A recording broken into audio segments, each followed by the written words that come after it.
How to turn off Discover on Snapchat. Hi everyone, I'm here to assist you today without any delay. Let's jump right in. First, open Snapchat. Click on Discover option, which is at the bottom, and then scroll in here. This is the algorithm of Snapchat. You won't be able to turn off, but what you can do is hold on to the content and click on Hide.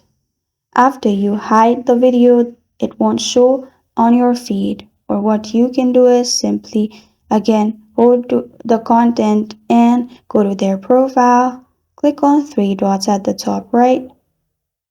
Click on hide this content, and the content from this person won't show on your Discover feed.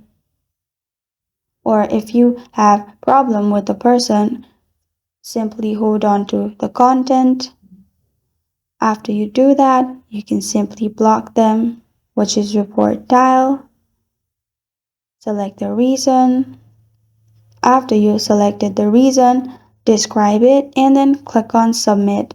The person's video will never show up on your Discover page on Snapchat.